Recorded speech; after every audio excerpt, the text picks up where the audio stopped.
जय श्री कृष्ण भक्तों। तो आइए रसपान करते हैं बृहस्पतिवार की व्रत कथा का। प्राचीन समय की बात है, एक नगर में एक बड़ा व्यापारी रहता था। वह जहाज़ों में माल लदवा कर दूसरे देशों में भेजा करता था। वह जिस प्रकार अधिक धन कमाता था, उसी प्रकार जी खोलकर दान भी करता था। परंतु उसकी पत्नी अत्यंत कंजूस थी। वह किसी को एक दमड़ी भी नहीं देने देती थी। एक बार सेठ जब दूसरे देश व्यापार करने गया तो पीछे से बृहस्पति देव ने साधु वेश में उसकी पत्नी से भिक्षा मांगी। व्यापारी की पत्नी बृहस्पति देव से बोली, हे साधु महाराज, मैं इस दान और पुण्य से तंग आ गई हूँ। आप कोई ऐसा उपाय बताएं जिससे मेरा सारा धन नष्ट हो जाए और मैं आराम से रह सकूं। मैं यह धन लूटता हुआ नहीं देख सकती। बृहस्पति देव ने कहा, हे देवी, तुम बड़ी विचित्र हो। संतान और धन से कोई दुखी होता है? अगर अधिक धन है तो इसे शुभ कार्यों में लगाओ। कुंवारी कन्याओं का विवाह कराओ, विद्यालय और बाग बगीचों का निर्माण कराओ। ऐसे पुण्य कार्य करने से तुम्हारा लोक परलोक सार्थक हो सकता है। परंतु साधु की इन बातों से व्यापारी की पत्नी को खुशी नहीं हुई। उसने कहा, मुझे ऐसे धन की आवश्यकता नहीं है जिसे मैं दान दूं। तब बृहस्पति देव बोले, यदि तुम्हारी ऐसी इच्छा है तो तुम एक उपाय करना। 7 बृहस्पतिवार घर को गोबर से लीपना, अपने केसों को पीली मिट्टी से धोना, केसों को धोते समय स्नान करना, व्यापारी से हजामत बनाने को कहना, भोजन में मांस मदिरा खाना, कपड़े अपने घर धोना। ऐसा करने से तुम्हारा सारा धन नष्ट हो जाएगा। इतना कहकर बृहस्पति देव अंतर ध्यान हो गए। व्यापारी की पत्नी ने बृहस्पति देव के कहे अनुसार 7 बृहस्पतिवार वैसा ही करने का निश्चय किया। केवल 3 बृहस्पतिवार बीते थे कि उसी समस्त संपत्ति नष्ट हो गई और वह परलोक से धार गई। जब व्यापारी वापस आया तो उसने देखा कि उसका सब कुछ नष्ट हो चुका है। उस व्यापारी ने अपनी पुत्री को सांत्वना दी और दूसरे नगर में जाकर बस गया। वहाँ वह जंगल में लकड़ी काट कर लाता और शहर में बेचता। इस तरह वह अपना जीवन व्यतीत करने लगा।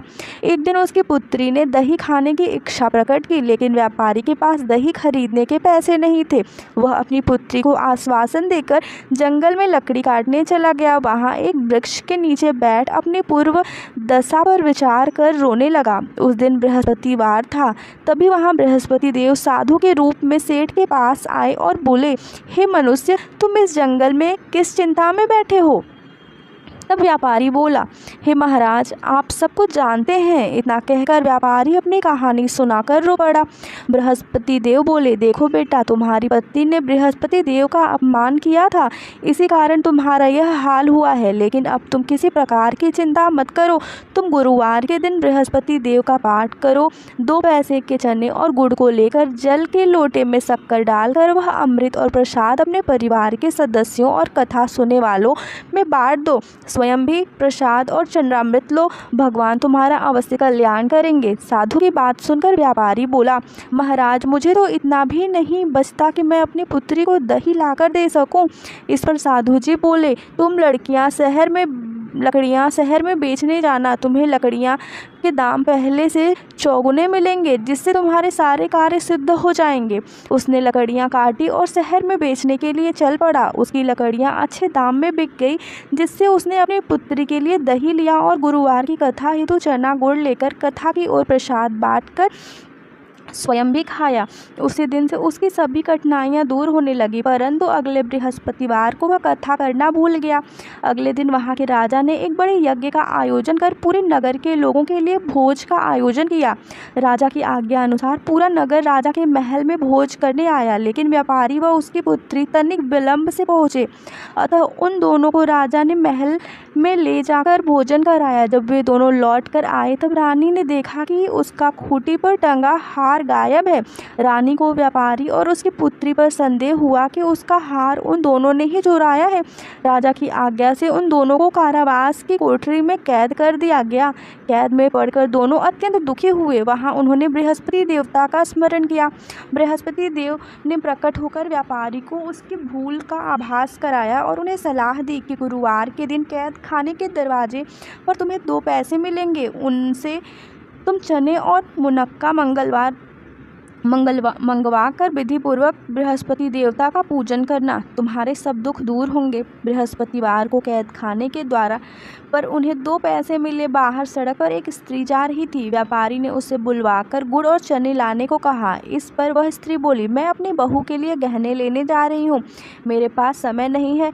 इतना कहकर वह चली गई। थोड़ी देर बाद वहाँ एक और स्त्री निकली। व्यापारी ने उसे बुलाकर कहा कि हे बहन, मुझे बृहस्पतिवार की कथा करनी है, तुम मुझे 2 पैसे का गुड़ चना लाकर दे दो। बृहस्पति देव का नाम सुनकर वह स्त्री बोली, भाई मैं तुम्हें अभी गुड़ चना लाकर देती हूँ।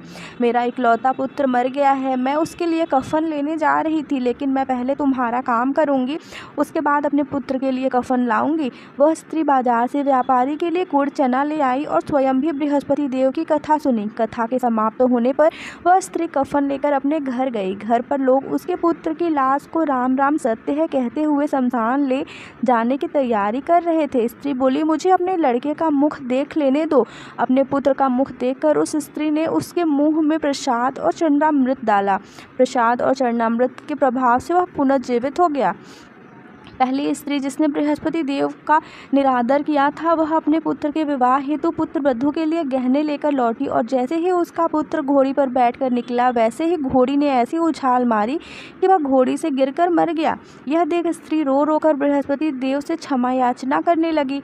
उस स्त्री की याचना से बृहस्पति देव साधु वेश में वहां पहुंचकर कहने लगे, देवी तुम्हें अधिक विलाप करने की आवश्यकता नहीं है, यह बृहस्पति देव का अनादर करने के कारण हुआ है। तुम वापस जाकर मेरे भक्त से क्षमा मांगकर कथा सुनो, तभी तुम्हारी मनोकामना पूर्ण होगी। जेल में जाकर उस स्त्री ने व्यापारी से माफ़ी मांगी और कथा सुनी। कथा के उपरांत वह प्रसाद और चरणामृत लेकर अपने घर वापस गई। घर आकर उसने चरणामृत अपने मृत पुत्र के मुख में डाला। चरणामृत के प्रभाव से उसका पुत्र भी जीवित हो उठा। उसी रात बृहस्पति देव राजा के सपने में आए और बोले, हे राजन, तूने जिस व्यापारी और उसकी पुत्री को जेल में कैद कर रखा है, वह बिल्कुल निर्दोष है। तुम्हारी रानी का हार वहीं खूंटी पर टंगा है। दिन निकला तो राजा रानी ने हार खूंटी पर लटका हुआ देखा। राजा ने उस व्यापारी और उसकी पुत्री को रिहा कर दिया और उन्हें आधा राज्य देकर उनकी पुत्री का विवाह उच्च कुल में करवाकर दहेज में हीरे जवाहरात दिए। तो इस प्रकार से बृहस्पतिवार की कथा संपूर्ण हुई। जय श्री कृष्ण।